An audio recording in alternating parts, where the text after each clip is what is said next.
अध्याय 18 मांसभक्षी वृक्ष। यात्रा वृतांत। बलि परंपरा एक अपराध है। यह एक सामाजिक कुरीति है। इसे समाज से दूर रखना ही चाहिए।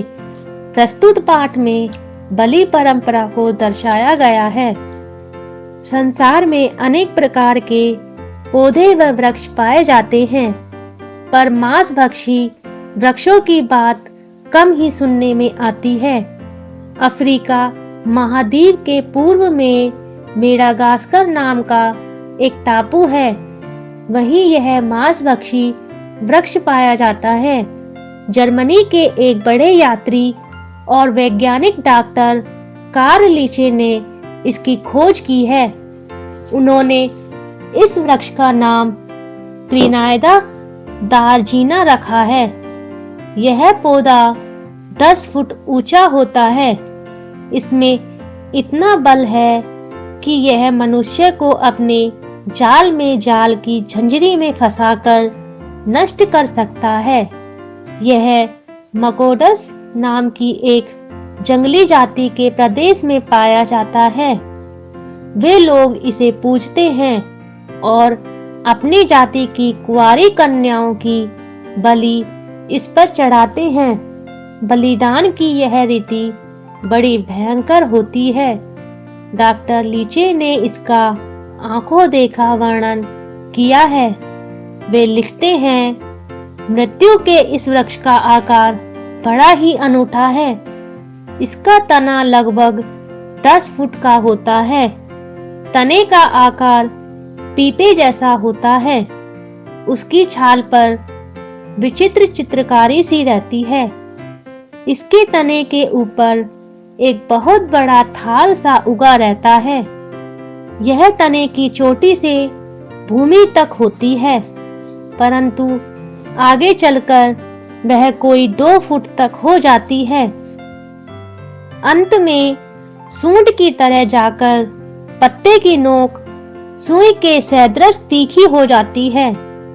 पत्तों पर बड़े बड़े विषैले कांटे बहुतायत से निकले रहते हैं। उनकी मोटाई बीच में 15 इंच से कम नहीं होती। उनकी नोकें धरती को छुए रहती है।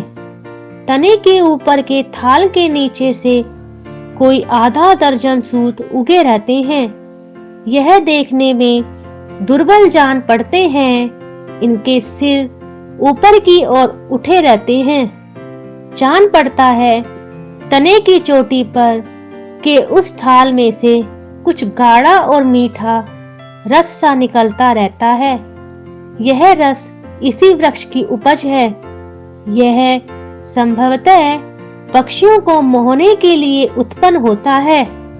इसमें तेज नशा रहता है, यहाँ तक कि इसे थोड़ा सा चखने पर भी तत्काल मूर्छा आ जाती है।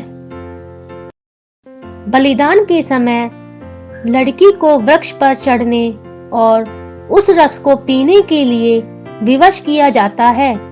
यदि वृक्ष का कल्पित राक्षस प्रसन्नचित्त हो तो लड़की चैन से नीचे उतर आती है। यदि वह कुछ क्रोध हो तो समझिए कि सिवाय मृत्यु के उसके लिए कुछ शेष नहीं रहता।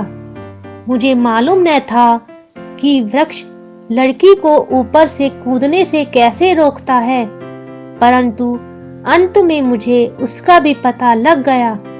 एक दिन मुझे मालूम हुआ कि आज रात को बलि दी जाएगी। मैंने उस जंगली जाति के सरदार को कुछ भेंट दी। इससे मुझे त्योहार देखने की अनुमति मिल गई। मैं उन लोगों के साथ रात को जंगल में गया। उस पवित्र पेड़ के पास पहुंचकर उन्होंने उसके चारों ओर बाहरी स्थानों में आग जलाई। इससे इर्द गिर्द का सारा प्रदेश प्रकाशमान हो गया। तब वे खाने पीने और नाचने गाने लगे। शीघ्र ही सब लोग मदिरा पीकर मतवाले हो गए। जिस लड़की की बलि दी जाने वाली थी, केवल उसी को मदिरा नहीं दी गई। वह लड़की डर के मारे कुछ नहीं बोल रही थी। बेचारी एक कोने में सिमटी हुई चारों ओर देख रही थी। अचानक बिना किसी सूचना के सब लोग चुप हो गए। वे डरे हुए हिरणों की भांति इधर-उधर छिटक गए। आग चिटकने के सिवा और कोई शब्द सुनाई न देता था। मैं समझ गया था जिस लड़की को मैंने इस प्रकार भयभीत देखा था उसी की बलि दी जाएगी। मैंने फिर उसकी ओर देखा। मुझे उसके चेहरे पर भय के चिन्ह साफ दिखाई दे रहे थे। इस बीच नाचने वालों के पहले दल के कुछ लोग होश में आ चुके थे। वे चीखते चिल्लाते और उछलते हुए उस अभागी कन्या पर झपट पड़े। उन्होंने उसे घेर लिया। वे उसी वृक्ष पर चढ़ने का आदेश देने लगे, किंतु वह लड़की भयभीत होकर पीछे हट गई और दया के लिए प्रार्थना करने लगी। इस प्रकार सब लोग इकट्ठे होकर कड़ाई से उसे डराने और आदेश मानने पर बाध्य करने लगे। नाचने वालों ने एक बार फिर आज्ञा दी, पर लड़की नहीं मानी। उसने बचने का यत्न किया। इस पर वे हाथों में भाला लेकर लड़की को मृत्यु के वृक्ष की ओर जाने के लिए बाध्य करने लगे। अंत में सब तरह से हार कर वह बेचारी कन्या उस वृक्ष के निकट चली गई। थोड़ी देर वह चुपचाप खड़ी रही, फिर हृदय की सारी शक्ति एकत्र करके एकदम वृक्ष की ओर उछली और हाथों के सहारे ऊपर चढ़ गई। चोटी पर पहुंचकर उसने उस रस को पी लिया।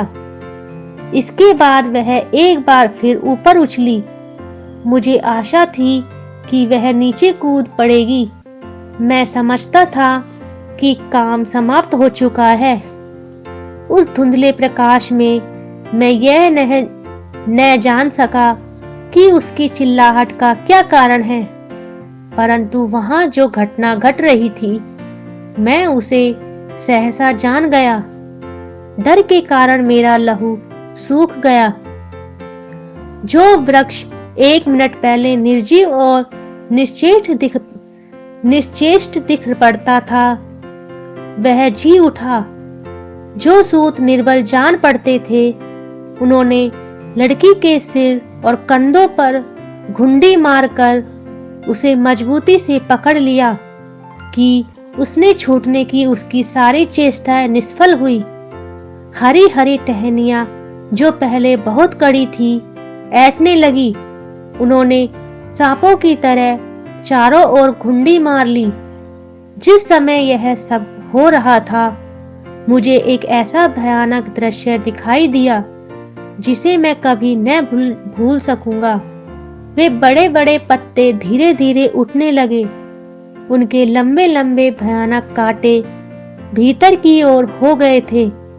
उनकी नोकें बालिका की देह में घुस गई। उन्होंने शिकंजे की तरह उसे कस डाला। जिस समय वे एक दूसरे से मिल गए उसके तने से गुलाबी रस्सा टपकने लगा।